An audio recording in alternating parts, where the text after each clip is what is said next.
This is a book unhaul.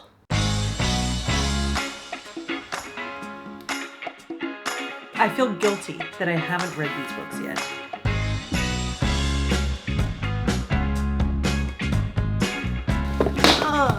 Have you ever felt overwhelmed by your book collection, especially if you live in a small space? If so, I can totally relate. I live in a very small, very average apartment in Dublin. I absolutely love to read and I frequent the charity shops all the time. I love to pick up books, but it's gotten to the point now where my book collection has gotten a little bit out of control. It is spilling out.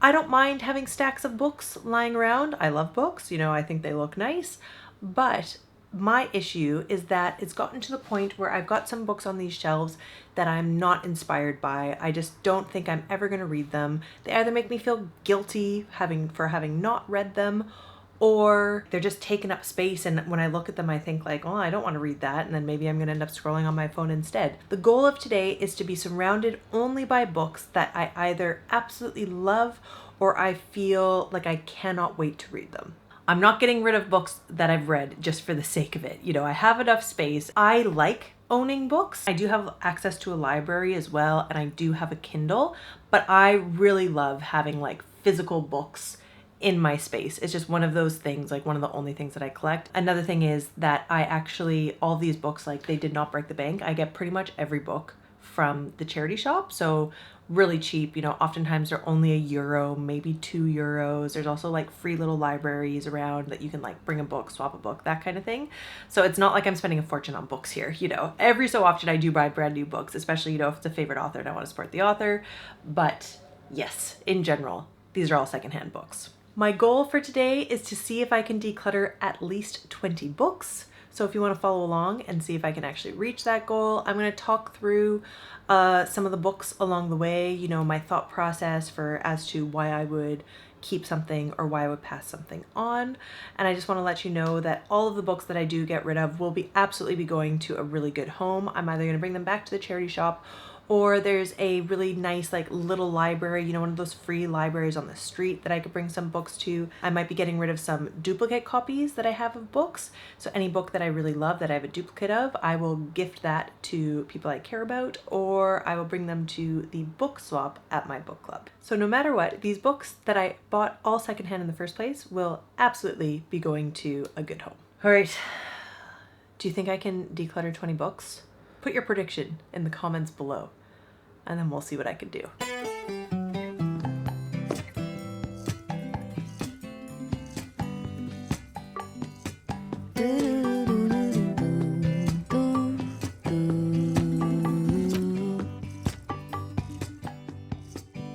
One thing to note is that these are not all my books. My partner Steve reads a lot as well, probably even more than I do. So all these books down here are his, and the books at the very top are his as well. So we're gonna just be focusing on these 3 shelves in the middle and the stacks of books that are on the ground. Okay, so these ones, Bel Canto by Ann Patchett. I mean, I've read a couple other books by Ann Patchett and I have just not been into them. This one I think is supposed to be like one of her best, but again, this is one of those books that I look at and I'm not excited to read, so I'm gonna get rid of this one. Cloud Atlas is something I do want to read, and actually this would be a good book club book. This might be something that we hit up in the book club at some point.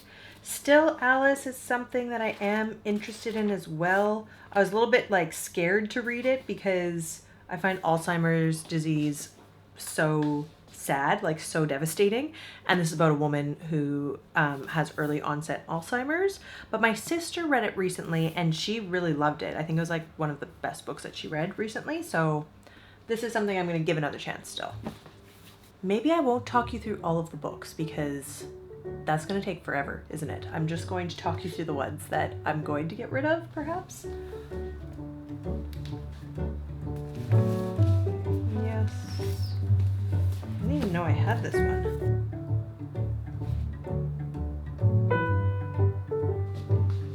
Do I have it already?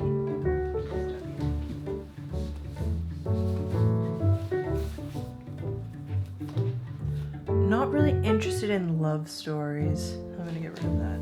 Not interested. And this one too.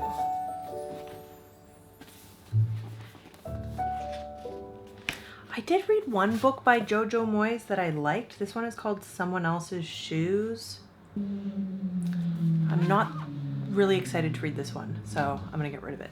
These are two books that are examples of books that I feel like I should read. I feel guilty that I haven't read these books yet. Yeah, so these are by the same author. I think this is actually Songbirds as a follow-up to The Beekeeper of Aleppo. Aleppo, I think that's how you say it. And they're probably good books, you know, and they're important topics because it has to do with refugees, essentially. If I'm being honest with myself, I don't think I'm going to read these anytime soon. They come up at the charity shop all the time. So if I ever decide, you know, there's a stage in my life where I really am interested in reading these books, it would be easy for me to pick it up again. But I've got other books on the shelves that are in like war settings and also refugee settings as well that I think I'm more interested and more likely to pick up sooner. So even though it makes me feel guilty, I'm gonna part ways with these two right now.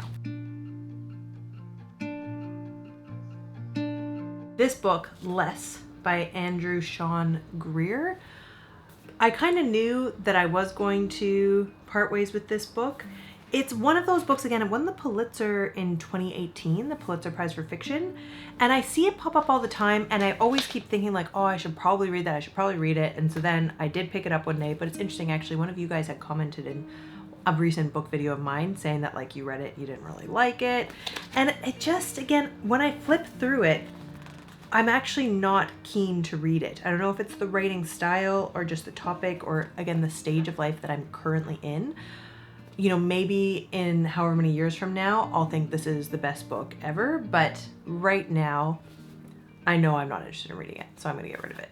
Looking this book up because this book actually was, I picked up in the charity shop and I was looking at books and this woman started talking to me and like recommended this book to me. She said she absolutely loved it. So I just picked it up. Like it's not something I wouldn't have picked it up otherwise, but I did because she had recommended it to me. So I just have to look it up because it's one of those things where I'm like, is this actually something that I think I might read? I'm looking at it on Wikipedia and it actually does sound interesting. It follows events in the life of a concierge whose deliberately concealed intelligence is uncovered by an unstable but intellectually precocious girl named Paloma Joss.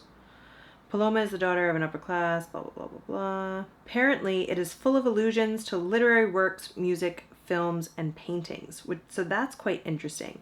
And it's a novel by the French novelist and philosophy teacher, Muriel Barbary. So yeah, that like all of those kind of things actually make it sound like, yeah, that's something that, you know what, one day I think I am going to want to read this book. So I'm going to hold on to it, at least for now. And then Annie Proulx, Bad Dirt. I have read the shipping news by her. I gotta look this one up too. I don't remember why I have it. Oh yeah, this actually sounds like it's something up my alley. So this apparently is like a collection of stories. I don't think it's short stories necessarily. I suppose it could kind of be, but I'm guessing each chapter is told from a different person's perspective.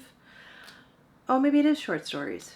Anyways, I do like stuff like this. Things that are set in like a, you know, a small town and it's just regular people, regular, you know, nuance. It reminds me of Elizabeth Strout, you know, Olive Kitteridge.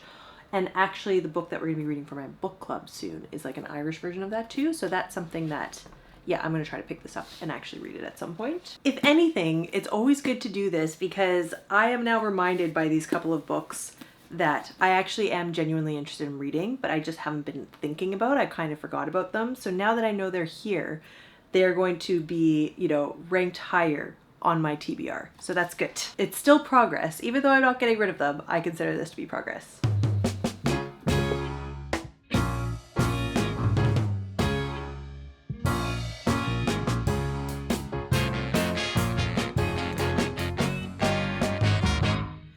I don't have to look no further, 'cause I've reached my destination.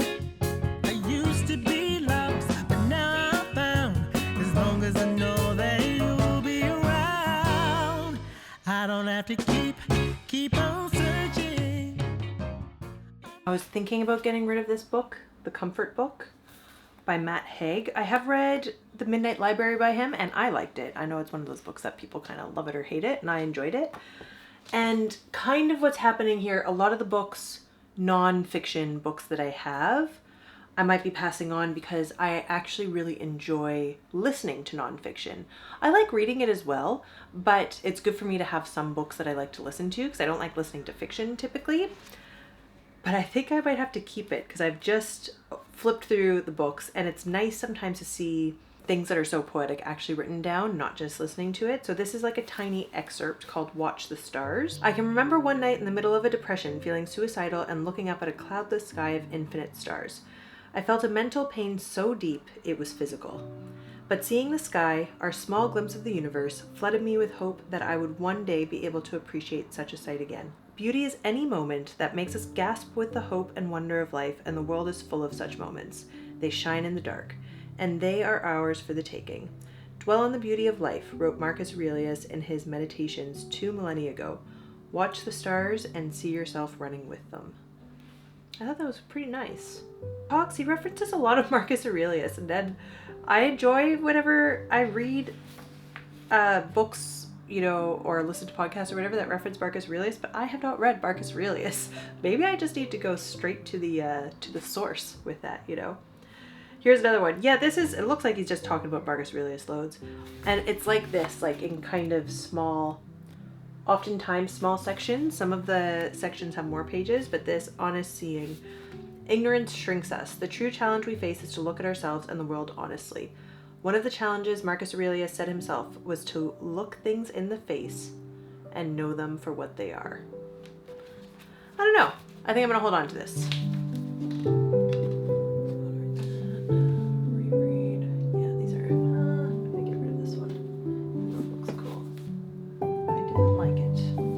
To say, hello, my name is Grace. I'm a Canadian currently living in Dublin, Ireland. I live in a very small, very relatable apartment.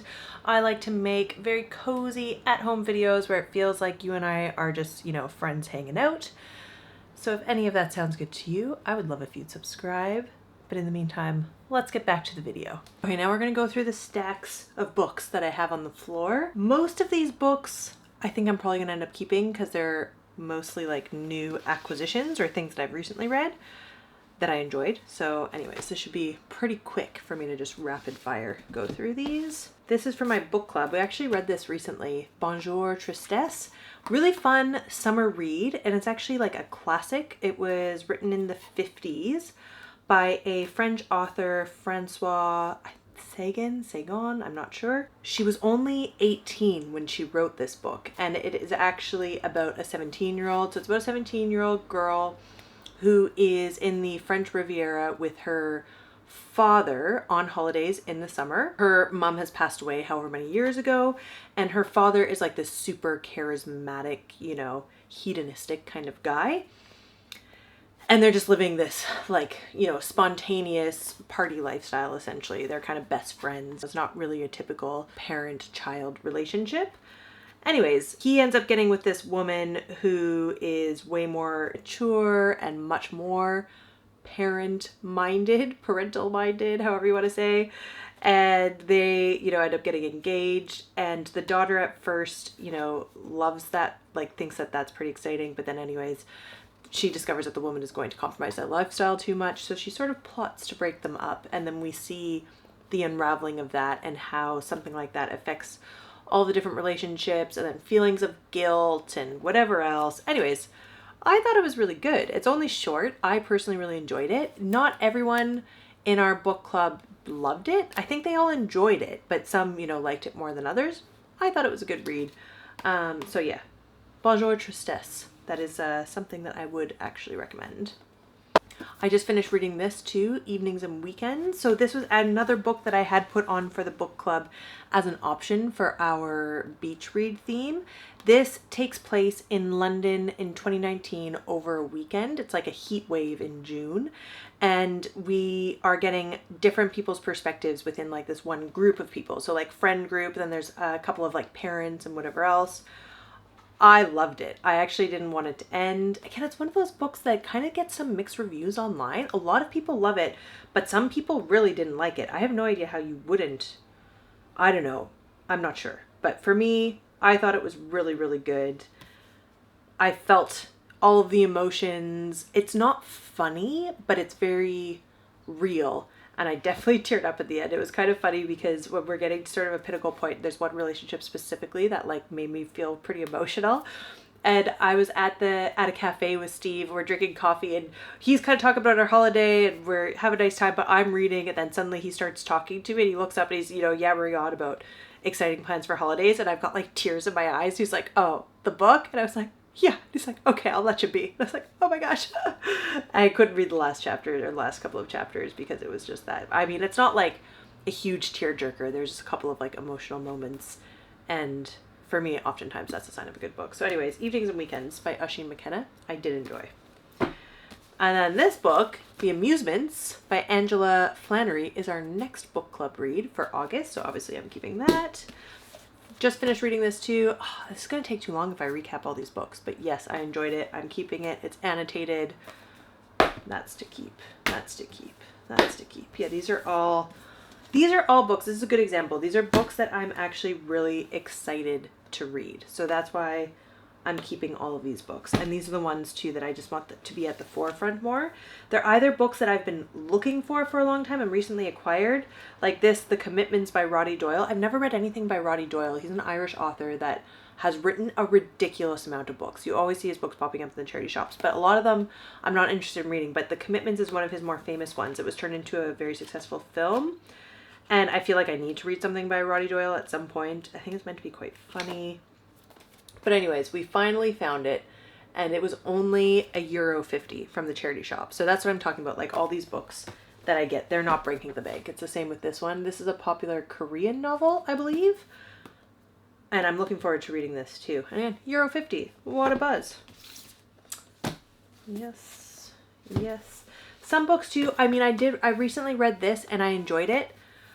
I'll probably end up lending it to a friend or even gifting it to a friend at some point, but because I do what I do, like I create a lot of content for YouTube and, now TikTok and Instagram, whatever else, I like to hold on to books for a little while after I read them because I use them in content. So that's another reason for me to keep certain books anyways.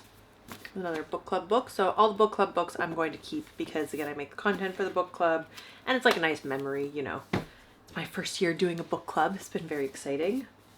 So this is an example of a book that I shouldn't have bought in the first place. I should have just trusted my instincts, So Coco Mellers is kind of like is a popular author right now, like popular on BookTok and whatever else. Cleopatra and Frankenstein comes up often. And then there's another book by her, Blue Sisters, I think it's called. It's about 4 sisters.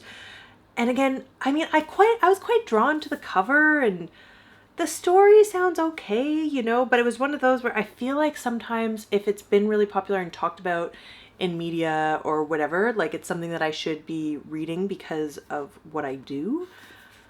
But life is too short to read books that you don't want to read, even if it's kind of your job.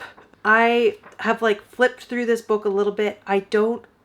When I'm just at a glance, I don't like how, like the way that it's written, I'm not drawn to like the style of writing, and I'm not particularly interested in the story. And then some people that I trust, like really trust their opinion on books, read it and they just weren't into it. So for me, like I don't feel bad about parting ways with it. It actually feels good to be getting it off the stack. So yeah, I mean, if you liked it though, and if you can sell it to me, please, by all means, let me know. Because I do know that a lot of people actually really enjoy this author. I would be curious. But yeah, at this time, I'm going to pass it on.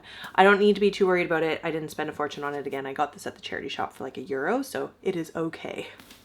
Very excited to read this one. This is another one that's popping up on like TikTok and everything right now. Comparing these two, for example, as like, popular online books, this is one that I'm really excited to read. And this is one I'm just not excited to read. So yeah. And this is actually a winner of the Nobel Prize in Fiction. So that is pretty exciting. It's set in Poland, and I don't know if I've read any Polish novels before, so cool. This is a book that's a good example that I think the story is good and would be worthwhile, but I'm not keen on the style where I think it's a lot of, is it legal stuff? Yeah. Whenever they include excerpts or like letters and stuff from lawyers or police or whatever it may be. It's just a style of writing that I find really hard to get into. So even though I'm sure the story is really good and worth reading, I don't think I'm ever going to actually pick it up to read because I'm not a fan of like the style that it's written in. So that's going to be passed on as well to a better home. This is an example of a book that I read that I loved that I'm definitely going to keep, but Steve found a free copy of this book that is actually signed by the author. So I'm going to keep that book instead, and I will bring this to book swap at book club at some point because I like to bring books for our book swap at book club that I have read that I've loved. So it's nice whenever I have duplicate copies of something that I can bring. How do you guys feel about Sally Rooney? I personally am a fan. Again, I know she's one of those authors that people seem to love her or hate her, but she's one of the first Irish authors, definitely like the first modern Irish author that I read and I really liked it. It got me into Irish fiction, and I was living in Dublin at the time, so yeah. Signed copy. I read a lot of Irish fiction because I live in Ireland, you know, so you come across it a lot more. Just in the charity shops again, the Irish people are really good about reading Irish fiction, but it's also just because you're spoiled for choice. There are so many amazing Irish authors that, yeah, like it's books that are well worth reading, in my opinion. Am I ever gonna read this? No, not interested. I brought this book home from Book Swap recently, and again, it's just, I don't think I'm gonna read it. And if I ever say I'm not into a book or anything like that, I mean, please don't be offended if you really like it. We all have very different taste in books, you know, just because I like something doesn't mean that it's good or bad or anything like that. But it just kind of depends on what you're into, you know, different parameters. Are you into the story? Do you like the style of writing? And for me, it's going to be this style of writing that I'm just going to find exhausting and just not inspiring personally. You know, when people over-explain things, I'm just not into that. Like, writing that's too obvious for me. Just not what I'm into at the moment. So I'll probably just bring it back to Book Swap, to be honest. When I look around, I'm surrounded by so many fantastic books that I can't wait to read. That's, again, the whole point of it. I know I've already said it a couple of times, but that's why I'm parting ways with any of these books. I'm like, oh, I'm not that into the style of the writing, or the story doesn't grip me or whatever. Because I even look at this stack, and these are some of Steve's books, actually, that he's read. And I can't wait to read some of these books, as well as all these books that are on the floor beside me now. I can't wait to read all of them. Like The Sellout by Paul Beatty. He said that was really, really good. I can't wait to read that. Edna O'Brien, The Country Girls. He said that was really great. Can't wait to read that. White Teeth by Zadie Smith. I should have read it. I can't believe I haven't read it yet, but my plan is to read it on my trip to Canada coming soon. Anyways, this is the whole point where I'm looking at these stacks of books and I'm like, oh, I'm so excited to read those. Whereas the ones that I'm getting rid of are the ones that I'm like, meh, you know? So anyways, that's the whole point. I've finished going through all the books. I do have a little more space on the bookshelves now. So some of those books that were on the ground in stacks, I'm going to put on the bookshelves now. I'm probably still going to have one stack of books that's on, you know, beside the fireplace. Again, I don't mind that. Some people might find it overwhelming. For me, the books bring me a lot of joy. I like how they look, so it's okay.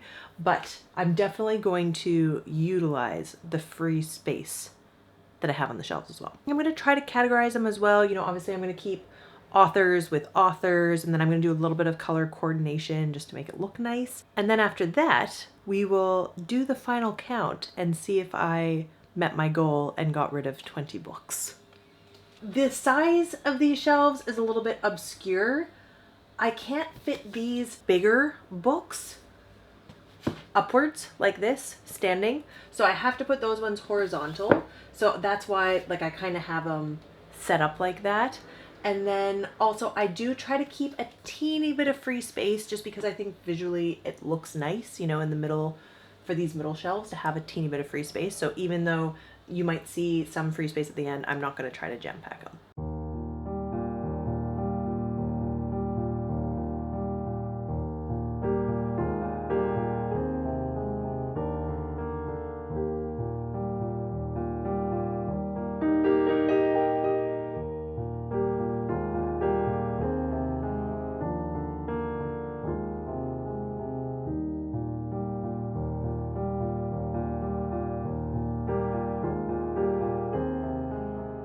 This is another book that I'm really excited to read, Demon Copperhead by Barbara Kingsolver.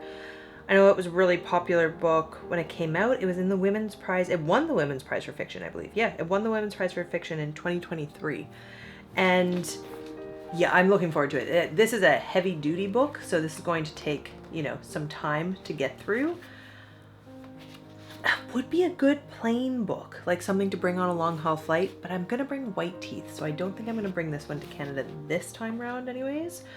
But last time I went to Canada, there was actually a gentleman that was sitting beside me that was reading this book as well. So yeah, anyways, let me know if you've read this, because I don't know if I've actually talked to many people that have actually read it, but I've heard through the grapevine in general that it's really good. So yeah, looking forward to this one.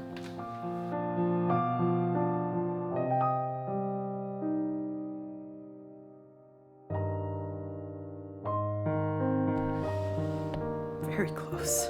It's my stack of books that I'm getting rid of.